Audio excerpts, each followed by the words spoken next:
You've given it your best shot. You've worked hard on your resume, written a letter of application for that job you really want, and the news comes through. You've got an interview. It's exciting, but can also be daunting. How do you ensure you maximise your chances of landing the job? The most important thing of all is to thoroughly prepare.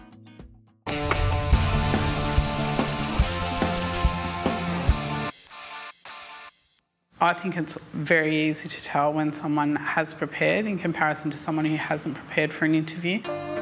I couldn't believe it when they rang me for a job interview. I reviewed my resume and application letter. I wanted to be sure I knew exactly what I'd told them about myself. I love music, and this was a chance to be employed in a music-related industry.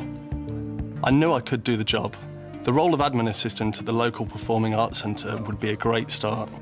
What makes people most afraid of interviews is what they don't know about the interview process. So they start running all these scenarios in their heads, they get confused and they start to get panicky, and that causes them not to perform maybe as best they can on the day.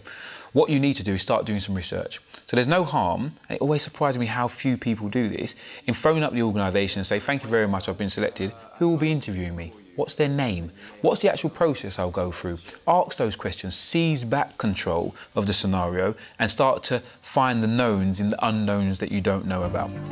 Job interviews can take various forms. They can be one-on-one, a panel asking questions, or a group interview where various candidates are asked to participate in the interview at the same time.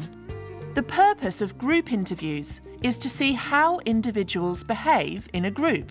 Do they take leadership roles? Do they assist in problem solving? How do they relate to other people?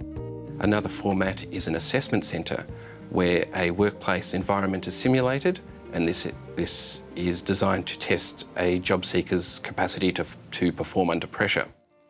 Probably the most common interview is a behavioural type interview, where a job seeker will sit with 2 or more interviewers. The job seeker will be asked behavioural style questions.